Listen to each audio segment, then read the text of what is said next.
Você sabia que os maiores heróis da fé não cresceram no palco, mas no secreto?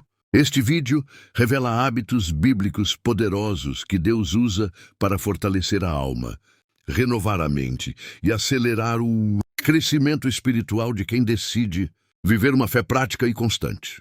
Prepare-se para descobrir o segredo da disciplina espiritual, da oração que gera raízes, da leitura que muda destinos e da obediência que atrai o céu.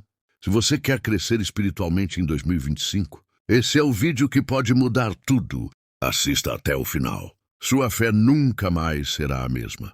Deus não treina multidões. Ele treina pessoas. E o crescimento espiritual nunca começou em alta definição, com trilha épica ou discurso ensaiado. Ele começou no secreto.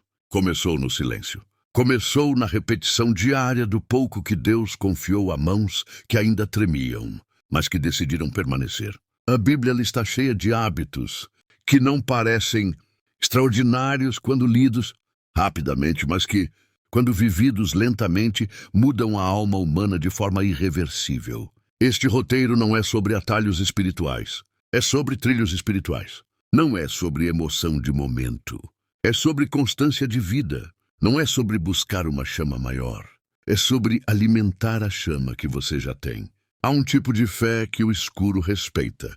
Não a fé que grita, mas a fé que fica, a fé que não precisa ser vista para acontecer. A fé que não exige aplausos para continuar.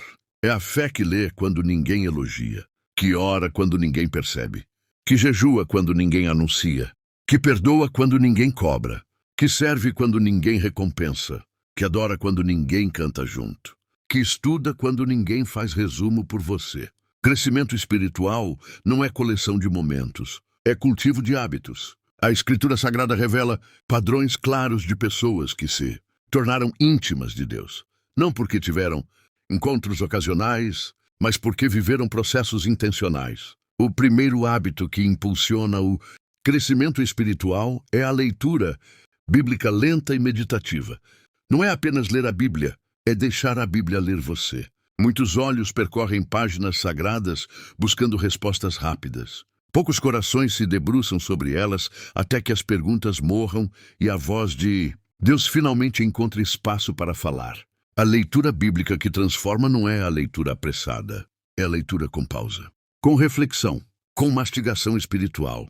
Josué recebeu uma instrução que era simples, mas poderosa.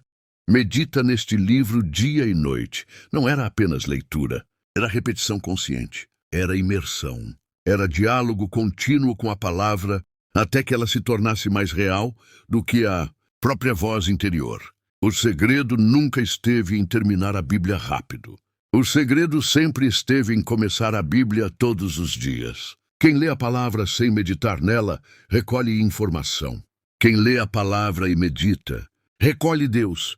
O segundo hábito é a oração constante em primeira pessoa.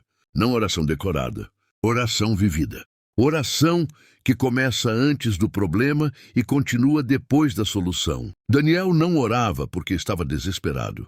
Ele orava porque estava comprometido. Ele não entrou no hábito da oração quando a cova dos leões surgiu. Ele entrou na cova porque o hábito da oração já existia. Oração não é reação, é fundação. Quem ora só quando tudo desmorona, conversa com o medo. Quem ora todos os dias, conversa com Deus. O terceiro hábito é o jejum sem espetáculo. Jejum não é greve de fome. Jejum é assinatura de dependência. Jesus não jejuou para chamar atenção. Ele jejuou para vencer no invisível. E a vitória invisível dele sustentou todas as vitórias públicas que vieram depois. O quarto hábito é a obediência imediata. Obediência tardia é tentativa. Obediência imediata é fé. Abraão não entendeu tudo quando foi chamado. Ele apenas começou. E começar obedecendo é o que faz Deus continuar guiando. O quinto hábito é o perdão como disciplina espiritual. Perdão não é sentimento. Perdão é decisão. Jesus amarrou o crescimento espiritual à prática do perdão. Não existe amadurecimento profundo em um coração que insiste em viver algemado ao que já deveria ter soltado. O sexto hábito é o serviço como expressão da fé. A fé bíblica nunca foi apenas contemplativa. Sempre foi prática. Tiago escreveu com precisão cirúrgica. A fé sem obras é morta. Não morta porque não sente, morta porque não faz. O sétimo hábito é a adoração mesmo, na ausência de sensação. Adorar quando o coração está cheio é natural. Adorar quando o coração está seco é espiritual. O oitavo hábito é a vigilância da mente. Paulo revelou um segredo simples. Levamos cativo todo pensamento à obediência de Cristo. Não é sobre não pensar, é sobre não deixar qualquer pensamento morar. O nono hábito é a madrugada como altar eventual de disciplina. Jesus subia ao monte para orar de madrugada. Não porque a madrugada era mágica, mas porque a madrugada era silenciosa. E silêncio é ambiente onde fé cria músculo. O décimo hábito é o cultivo da chama pequena. A lamparina nunca foi símbolo de espetáculo. Sempre foi símbolo de permanência. Quem despreza a chama pequena perde o óleo. Quem alimenta a chama pequena atrai o céu. A fé que cresce não cresce por barulho. Cresce por trilho. Cresce por hábito. Cresce por secreto. Cresce por constância. Cresce por repetição obediente. Cresce por rendição diária. Cresce por leitura lenta. Cresce por oração constante. Cresce por jejum silencioso. Cresce por perdão disciplinado. Cresce por serviço prático. Cresce por adoração sem sensação. Cresce por vigilância mental. Cresce por altar na madrugada. Cresce por começar antes de entender tudo. Cresce por continuar quando ninguém vê. Cresce porque Deus confia fogo grande a quem não despreza o pouco que já recebeu. Este vídeo não é sobre métodos, é sobre lugares. Não é sobre terminar rápido, é sobre voltar sempre. Não é sobre mãos fortes, é sobre coração fiel. Não é sobre ser visto, é sobre permanecer. Não é sobre saber muito, é sobre obedecer muito.